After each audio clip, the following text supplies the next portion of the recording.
Okay, as you can see the title, How to Prepare for IELTS at Home in 30 Days. So that's the title, that's the lecture, the topic of the lecture today. And let me give you the overview, what we are going to cover. So first of all, I'll be giving you some overview, right about 2 or 3 minutes overview, and then we'll be talking about goal setting, how we can set the goals for the next 30 days and we can prepare for IELTS rest at home. And next we'll be looking at lexis and vocabulary. Lexis actually means vocabulary and grammar and structure. And afterwards, we'll be looking at listening and speaking, how we can improve listening and speaking without teacher at home, and reading and writing, how we can solve reading and writing questions without teacher using books and using different sources. Afterwards, we'll be having a mock test, and then there will be a feedback, how we can use feedback to gauge our progress and performance. And finally, at the end of the lesson, you will have your questions. So let's start, first of all, understanding the test format. So understanding the test format is very critical. There are some new students that do not know the IELTS test format. That's why I'm going to start with the test format. So there are 4 modules of IELTS. So what is IELTS? IELTS basically, is an international English language testing system. And there are 4 modules: listening, reading, writing, and speaking. So there are 4 modules. And in listening, there are 40 questions, and there are about 30, 35, or 40 minutes in which your job is to listen to the recording and answer the questions. And then you have reading. In reading, there is 60 minutes and 40 questions. Your job is to read the passage, and after reading the passage, your job is to answer the questions. And then you have writing.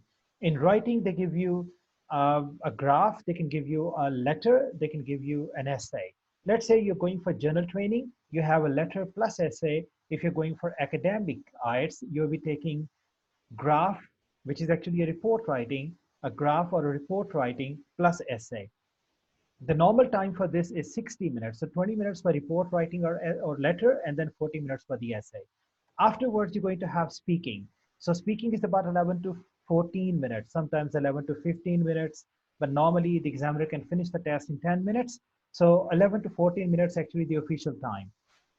Your job is to answer question. You look at the examiner one-to-one, and you are sitting in front of him, and then you start answering the question. There are basically 3 sections here: section 1, section 2, and section 3.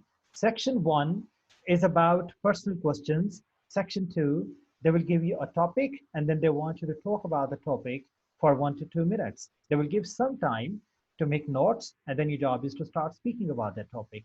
And then section 3. In section 3, they're going to ask you some opinion-based or discussion-based questions. Okay, so this is all about it. Now, before we're going to start the preparation, write it down. Your job is to check your level of English. That's very important. If you do not know your level of English, if you do not know where you are standing, if you do not know what your level is right now when you're going to prepare for the IELTS test, it will be very difficult for you to prepare. You cannot monitor your progress. You cannot monitor where you're going. So it's very important to test your level of English. At the end of the test, at the end of this lecture, I'll be sending you the link so you can test your level of language on your own without the help of a teacher. And you can do this online without anybody's help. It will be quite easy. You will be able to gauge your level of English. You will be able to test your English. And in this way, you can find out where you actually stand and where you are going and how you can go where you want to go. So our next point is, what does IELTS require? What is the basic requirement for the IELTS test? Most people think that IELTS is actually a test. You can prepare for it in maybe a couple of days, a couple of weeks, and there you are. But that's actually not the case. IELTS is not practice. Some people think that IELTS is actually practice. IELTS is not practice. IELTS is never about practice. Practice never makes people perfect. Some people say that we can practice and in this way we can become perfect. Perfection, nobody can be perfect in the world. Perfection is not a humanity standard. Nobody can be perfect. I can't be perfect. You can't be perfect. Because perfection is reserved for angels. Perfection is never reserved for human beings. So you must always remember that just by doing practice, you cannot be perfect. Nobody can be perfect. Obviously, by practicing, what you can do, you can make better, you can improve. You can improve your language, you can improve yourself. You can take yourself and your English to the next level. It is possible by practicing. But by practicing, nobody can be perfect. So IELTS is basically not practice. Always remember. So because of practice, so what happens? Students can go into some traps. They can fall into certain traps. I mean, they can, for example, go for certain ads. With, let's say, prepare for IELTS 8 bands in 8 days, or maybe, for example, 7 bands in 7 days. So these type of ads, so because of these ads, the students actually fall into traps. They think that IELTS is only about practice and we can do a little bit practice and we can go through the IELTS test. It's not happening in any way. IELTS is a system. And you must remember, IELTS is a testing system. IELTS is not a learning system. We are not learning IELTS. We are testing IELTS. Okay? You learn something and then you go for the test. You prepare for something, you develop the skill, and then you go for the test. IELTS is not something, hey, I know everything, I can just go and practice, and in this way I can pass IELTS, I can get 7 bands, I can get 8 bands. It's not happening in this way. It doesn't work like that. IELTS is a testing system. You have a skill, the IELTS test is going to test your skill. The IELTS exam is going to test your skill. This is what's happening, okay? And it's a complete system. It's not simply going to check your language. It's going to check your language. It's going to check your vocabulary. It's going to check, for example, your time management skills. It's going to check your cognitive skills, your mental abilities, how you're going to use your mind to solve certain problems, your decision-making skills, your problem-solving skills. IELTS is a system. It's checking everything. It's testing everything. It's testing your language. It's also testing your personality. It's also testing how you think, how you frame your mind, how you frame the conversation, how you frame while you are making some decisions. So IELTS is certainly not about practice. IELTS is a complete system. And always remember, there are two types of skills you need for IELTS exam. First skill is called macro skill. The second one is called micro skill.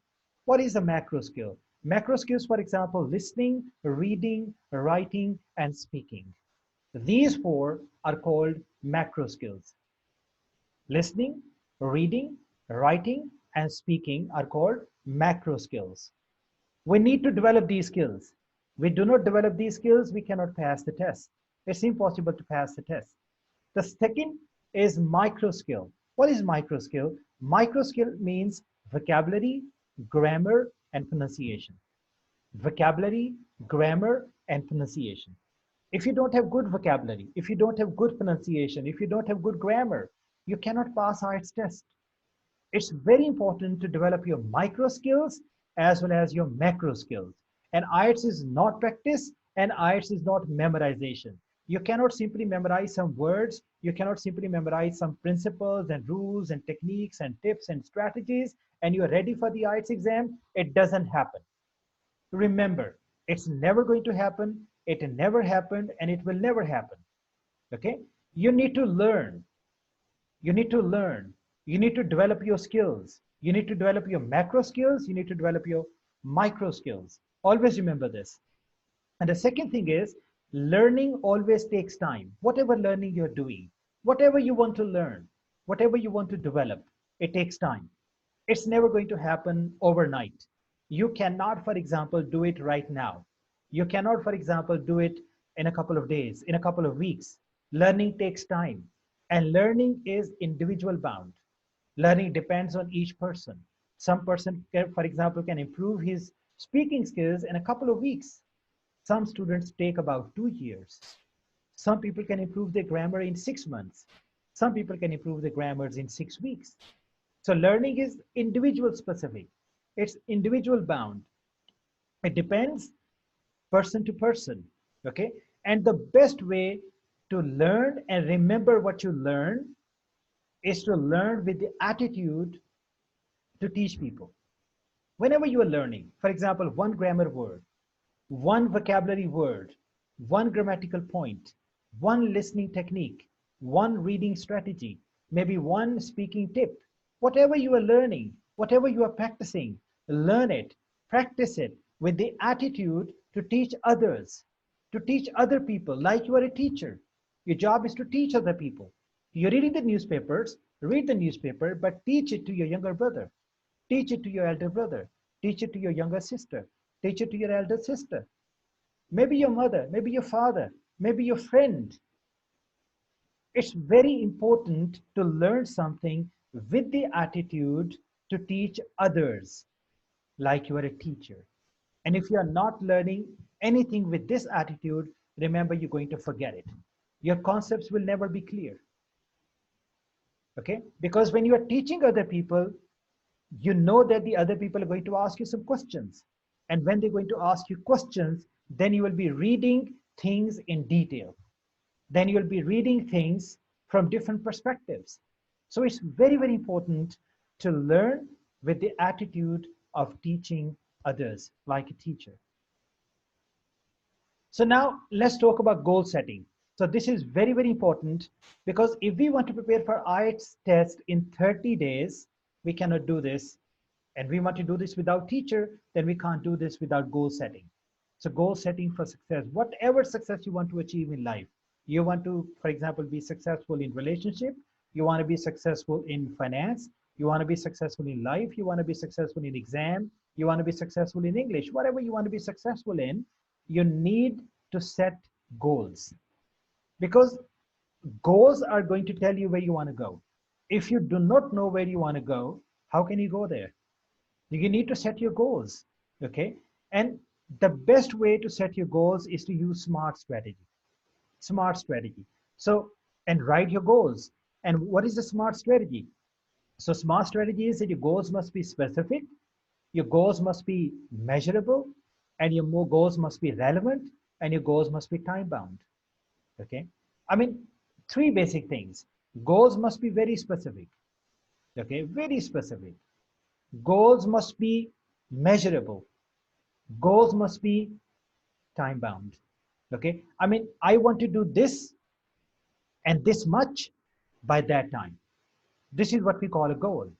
I want to learn this much by this time. This is what we call goal. Okay. So next slide, we'll be looking at goal setting in detail and how we are going to prepare goals for our IELTS exam. So always choose good study material. You must remember.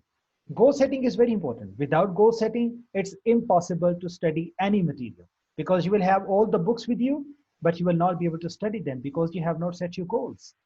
The people who become successful, the people who don't become successful, the only difference between these two types of people is goal setting. There's no other difference. Okay, so good study material. What is good study material? Do not study material from the websites. Do not study material from blogs. Normally, not all the blogs and all the websites, but most of the blogs and most of the websites do not have good quality material. You have Cambridge books. Cambridge 1, 2, 3, 4, 5, 6, 7, 8, 9, 12, 12, 14, 15. You have all these Cambridge books. Prepare for IELTS exam using these Cambridge books. It's very important. It's very important. And when you are using these books, always look at the books. There are some practice tests in the books. There are some model tests in the books. There are some past papers in the books. And these three titles are written on the books. So if you want to prepare and if you want to know what your level of IELTS is, what your band is, you're going to use your past papers. If you're practicing for IELTS exam, you should be using Cambridge practice books.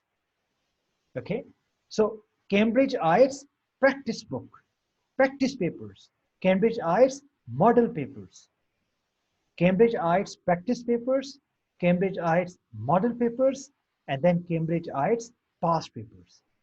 You are preparing for the IELTS exam, you want to practice Cambridge IELTS practice papers, okay, Cambridge IELTS model papers. But you want to test your level.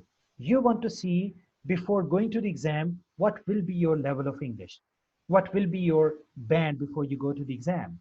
Then you can choose Cambridge IELTS past papers. Okay, so these books are the quality material. Do not try to use any other material. We don't need to do that.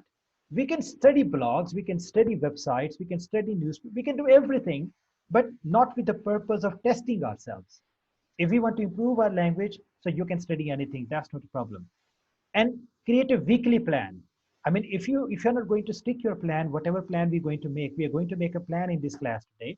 If you are not sticking to your plan, and if you're not serious about your plan, okay, you cannot achieve it. So create a weekly plan with a calendar for time management.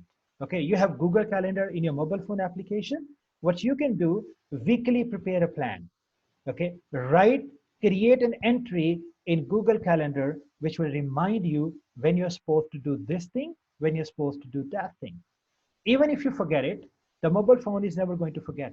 It's always going to give you notifications and you will remember them. Now work your plan. The last point. If you do not work your plan, certainly your plan is not going to work. I mean, sometimes it happens, we can write the best plan in the world and then we can go to bed and sleep. If you're going to bed and sleep, you are not working on it, then you are not going to get it. So work your plan or your plan will not work. So what is the strategy for the next 30-day plan? So I'm going to give you a strategy, and this is the most important part of this lecture. And I want you to listen to this part very carefully with your pen and paper and start working exactly as I advise you. The first part is vocabulary and grammar. Always set specific time for study, morning or evening. Choose any 2 hours. 2 hours in the morning, 2 hours in the evening. Okay, maybe 2 hours in the morning, maybe 2 hours in the evening. Maybe 9 to 11 in the morning or 9 to 11 at night. It depends on you. Only 2 hours are required. Only 2 hours. I'm not asking you to study for 3 hours, for 6 hours. I'm not asking you to study throughout the day. I'm just asking you to study for 2 hours. Just study for 2 hours. And you can set 2 hours, 2 specific hours for morning or for the evening or for the night. It depends on you. Choose whatever times that suits you. But whatever time you choose and your specific time you get, your job is to stick to this. Do not change it. Okay? Be disciplined. Only 2 hours. You can have 3 hours. It depends on you, no problem. But at least 2 hours. Vocabulary. The first thing you're going to do every day is to study vocabulary. 5 words a day. 5 words a day, 30 minutes. 5 words a day, 30 minutes. With synonyms and use. Always remember, learn one word and learn the word with its synonyms and learn the word, how the word is being used in a sentence. For example, as you can see on the screen, the word bizarre. The word bizarre actually means strange. And the synonyms are grotesque, eccentric, queer. Grotesque, eccentric, queer. So these are the synonyms. So whenever you're learning one word, learn the relevant synonyms. As you know that without synonyms, it's very difficult to pass IELTS exam. So it's important to learn vocabulary and synonyms. Do this very strictly in a disciplined way for 30 minutes. Every day for 30 minutes. Next, 30 minutes for grammar. I'm not asking you to study the whole vocabulary. Let's say if you're studying 5 words a day, in 30 days, you'll be getting 150 words. And 150 words with synonyms, 2 or 3 or 4 or 5 synonyms, are more than enough for you to pass IELTS exam. Listening, reading, writing, or speaking. Whatever test you want to do. Then grammar, 30 minutes. But in grammar, you're not going to study everything. You know yourself better. You know what your problems are. You know you understand tenses, but you don't know passive voice, for example. You know passive voice, but you don't know what parts of speech are. You don't know how to use parts of speech. It depends on you. So your job is to, in 30 minutes every day, your job is to find keywords, your key issues, your key problems. Key problems. Let's say, sir, I don't understand what a present perfect tense is. Sir, I don't know how to use prepositions. I don't know how to use nouns. I don't know how to use verbs. I don't know how to use adjectives. Sir, I don't know where to put comma. I don't know where to put quotation marks. If you have these problems, so select one problem for one day. Today, for example, you decide that I'm going to study my future simple tense. Get a book, go to the internet, use Google, websites, maybe YouTube, and then study that particular part. Read that particular part. Get that specific lesson on future simple tense. Learn it. In 30 minutes, complete it. And then use the above words. The words, for example, 5 words which you learned, use those 5 words with those key grammatical issues. In other words, use those 5 words in your future simple tense. The tense which you had issues with, the tense you had problems with. Okay, so this is basically the way you work it. So next we have listening and speaking. Listening and speaking. So listening practice, and then we have speaking practice. So listening practice for 30 minutes, but if you want to take for 45 minutes, no problem. You can take 45 minutes, but 30 minutes. Listening practice for 30 minutes. Okay, do 30 minutes listening practice every day. But you do not need to do the test. When you're doing listening practice, I'm not asking you to do the test every day. I'm asking you to do sections. Maybe section 1 and section 2, maybe section 3, maybe section 4 only. One section, maximum 2 sections every day. Don't do papers every day. Your job is to build your skills. Your job is to improve your skills. The job is not to test yourself every day. Because if you're testing yourself every day, your morale will go down. You need to be motivated. So your job is to do section 1, maybe section 2, or section 3, or section 4. It depends on you. Okay. Let's say you do 2 sections every day. So 2 sections are going to take about 10 minutes. 2 sections are going to take about 10 or maybe 12, maximum 14 minutes. Then what are you going to do in the next 15 or 20 minutes? What are you going to do?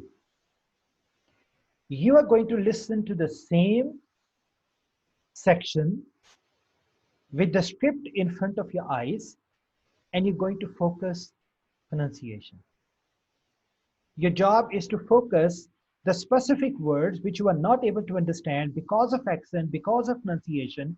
Your job is to look at those specific words so you can pick up pronunciation. So you can find out how English people are using those specific words, how English people are pronouncing those specific words.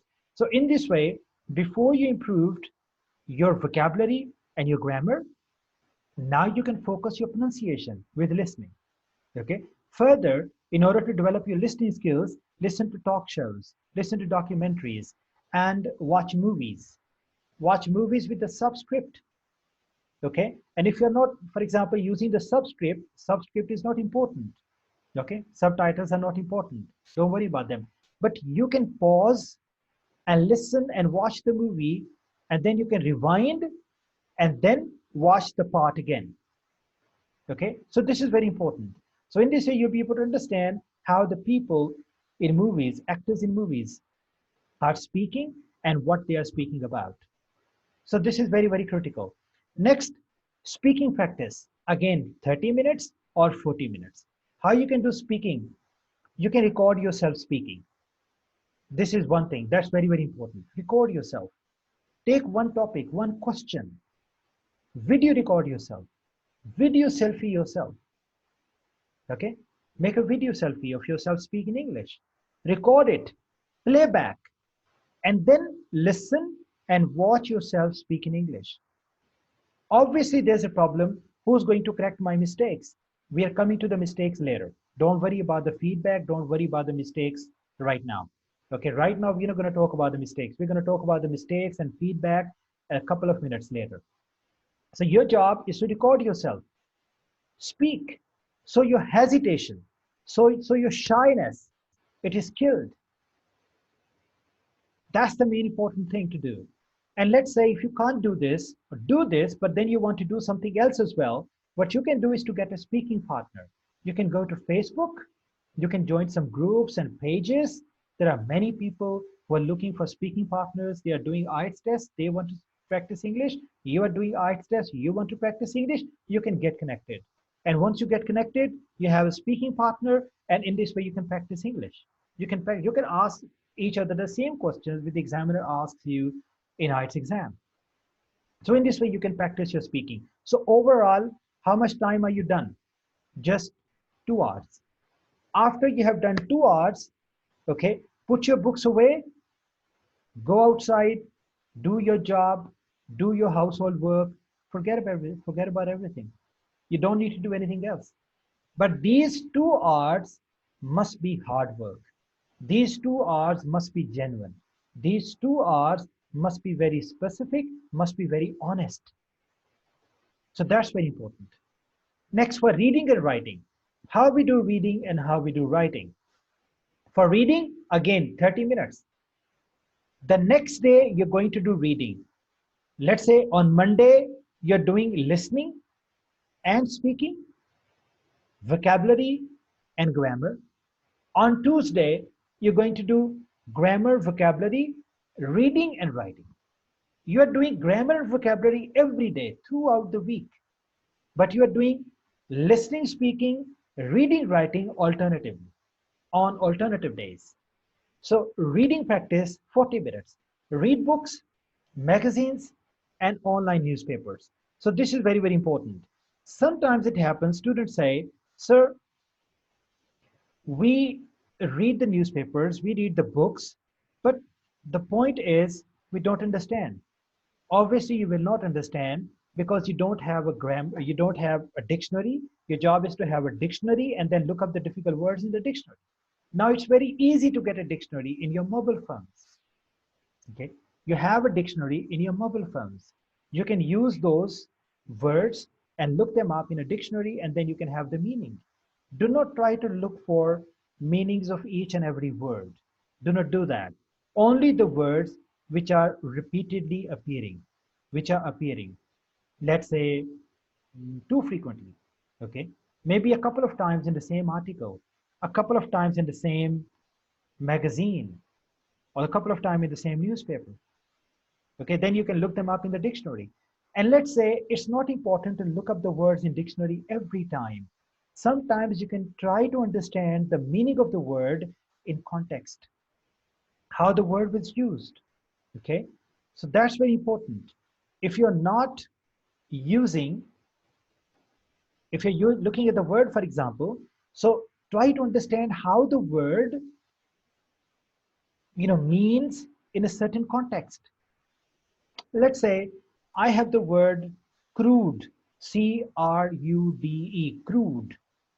The sound of the word looks negative. It feels negative. Obviously, the meaning is going to be negative. If the sound of the word is not positive, the meaning cannot be positive. The meaning must be negative. But we can understand the meaning of the word because of the sound, but we can also understand the meaning of the word, how the word is being used in the context. For example, if I say, before marriage, she was a very delicate girl, but after marriage, she became a crude woman. Okay, crude woman. So now we understand that before marriage, something was positive, and after marriage, something was negative. So it's very important to try to understand the words in context. If you're not doing this, it will be very difficult for you to deal with vocabulary. And next we have, again, let me tell you, your feedback, your problems, and your corrections. We're going to talk about them in a couple of minutes, okay? Next, writing practice. Do section by section. Section 1 today, for example, section 2 tomorrow. The best way to improve your writing skill, the best way is to read models. Read models. And let me give you a scientific news. Scientifically, all over the world, wherever there are creative writing programs, wherever, in Cambridge University, Liverpool University, Luton University, whatever university, Yorkshire University, wherever, all over the world, wherever there are creative writing programs, the teachers in all those universities are teaching the students creative writing by asking them to reading models and then reproducing them. Because the academic world has come to understand that the best way to improve your writing skills is to read good models, read good examples, read good patterns, and reproduce them in your own writing, in your own style, in your own structure, in your own vocabulary. So this is the best way to do this.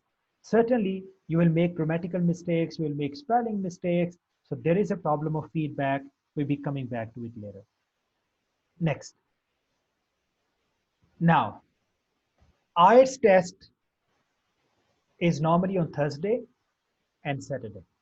Normally on Thursday and Saturday. Most of the time on Saturday, IELTS exam. And throughout the week, you have prepared for your test according to the routine I have suggested. Then on every Saturday, become your own examiner. Your job is to give yourself, I'm repeating, give yourself a mock test. Give yourself a mock test and do the mock test in 2.5 hours so that you can habituate yourself to exam conditions of continuous study. Sometimes the students are prepared, but when they go to the examination hall, they are not habituated. They are not used to sitting in the examination hall for 2 hours, for 3 hours. It's difficult for them to sit down there to take the test. So what they can do, so they can take the mock test at home. If you're not doing the mock test at home, maybe you are prepared, but you will not be able to prepare for the exam in examination hall. You need to understand the exam conditions. You need to understand the pain. You need to understand the exhaustion. You need to understand the tiredness. You need to understand these things. Because when you go to the examination hall, you have to wait for sometimes for 1 hour, sometimes for 2 hours. You have to travel from one place to another. Then you have to sit in the exam. Your mood gets off. You are tired.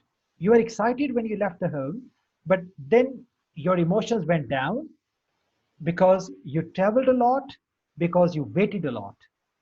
And you need to habituate yourself. You need to get yourself used to exam conditions.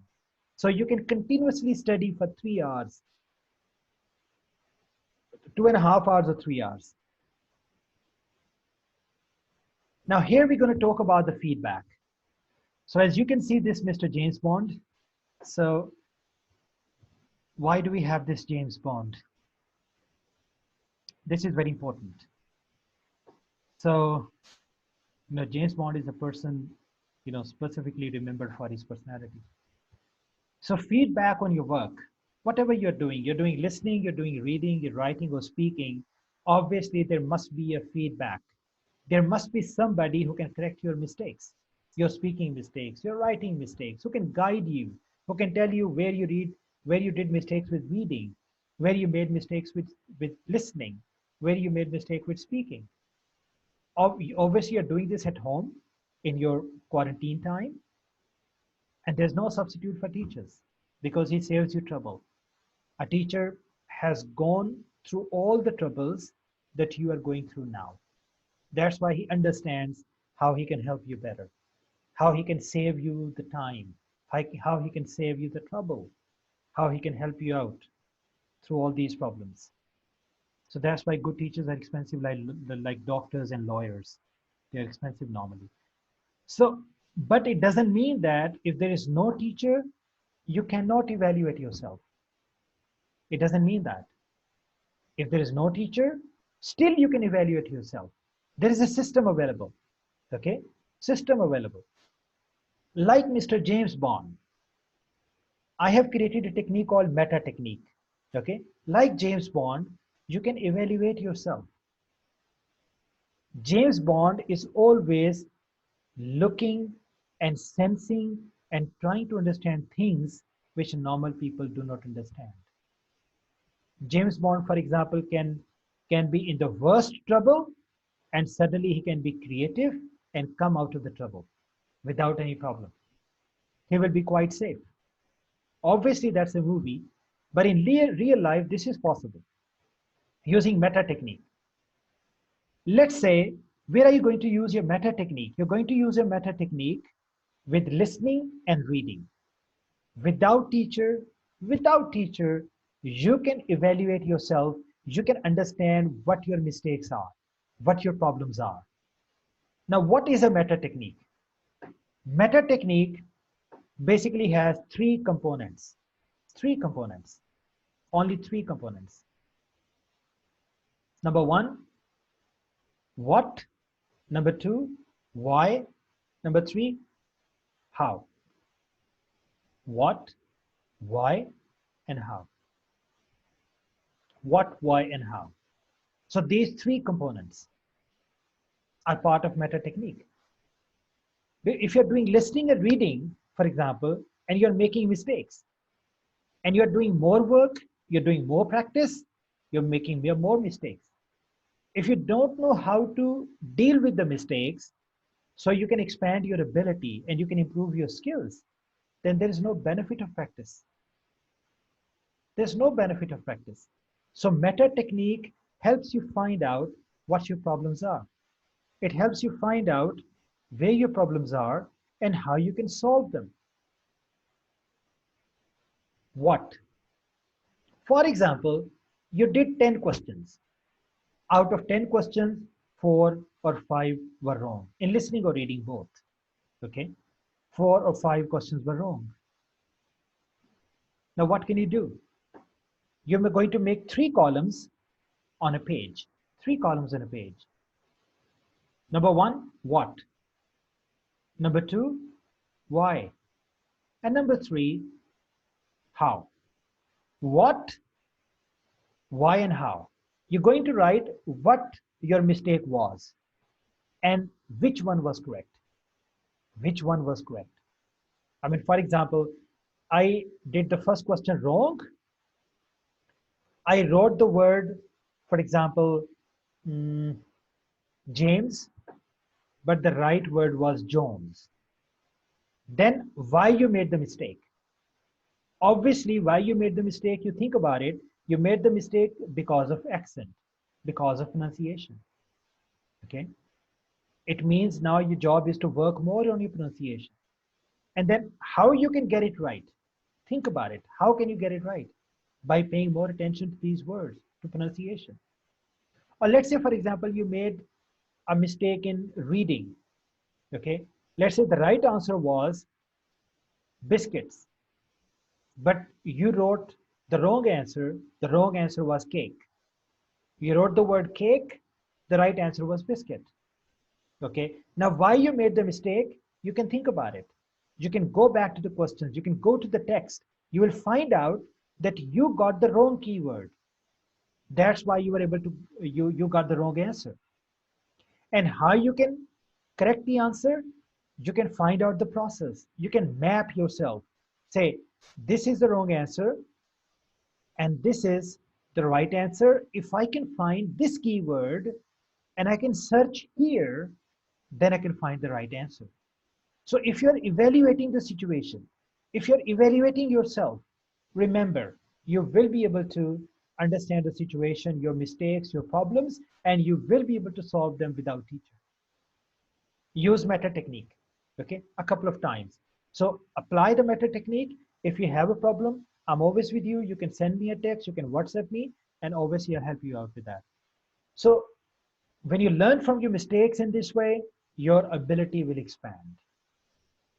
For writing and speaking, I have a band analyzer, okay? At the end of this lesson, I'll send you the link, the band analyzer link. So you can automatically understand what your level of speaking is, what your level of writing is. You can, for example, evaluate your writing, your essay, and evaluate your speaking or presentation. According to the band analyzer, you will be able to understand what your level is and how much more hard work you need to put to get the bands you're looking for. The last thing, but not the least, always keep record of your performance. Do not and never ever do not do anything without a record. Whatever you're doing, you must have a record. If you don't have a record, you cannot understand where you're going and what you're doing and how you're going to get what you want to get. So it's very important to keep record. Now let's say you have prepared for the test, fine. You followed the advice, fine. You feel that you are prepared now. So when can I take my test? It's very important. This is a very important question, and you must listen to this answer very carefully. Never take the test unless you are ready. Let me repeat, never take the test unless you are ready. Don't do that. Don't make the mistake. You waste your time, you waste your money, okay? And then people always pick on you. Some people, not in everybody's family, but in most people's family, they will pick you up. Your father will pick you on. He will say, I mean, you wasted this much money and your time and still you failed the test. And then what happens? Your motivation level goes down. If your motivation level goes down, the next time you want to take the test, it becomes difficult for you to motivate yourself and do it. So never take the test unless you are ready. But sometimes we think, if I'm preparing, maybe I'm too much prepared. There is no too much prepared in IELTS, always remember. There is no too much prepared, okay? I mean, the more you're prepared, the better. And never quit your study, always remember. Keep on doing your study. Keep on the continuous study. Never quit this. And always remember the rubber band example. Sometimes it happens, students think, I have prepared for the test, now I can relax, and then I can take my test after 15 days. It doesn't happen with IELTS. Remember, because IELTS is like a rubber band. Have you seen a rubber band? You pick both the corners and you stretch the rubber bands. When you're stretching the rubber bands, the rubber band is stretching. When you're pulling from both the sides, the rubber band is stretching. And if you want to keep it stretched, you need to apply the pressure. You need to apply the force. But if you release the force, the rubber band goes to the same position. IELTS is exactly like this. IELTS preparation is exactly like this. If you're preparing for the IELTS test, you're getting 6.5 bands, you're getting 7 bands, you're getting 7.5 bands, you can never relax. You cannot say I'm prepared. You cannot say I'm ready now. It's not like that. Because if you quit your study, just like rubber band, your level will go back again. So it's very important to remember. So I'll take your questions afterwards. So what next? Now guys, it's very important to remember. I've given you a very simple plan, very simple strategies only for 2 hours, okay? You are not actually doing a lot of hard work. You're just doing 2 hours. 2 hours, anybody can easily spare 2 hours, and anybody can study for 2 hours. If you study for 2 hours every day, just like the way I've told you, for the next 30 days, you will get your 7+ bands easily. Always remember.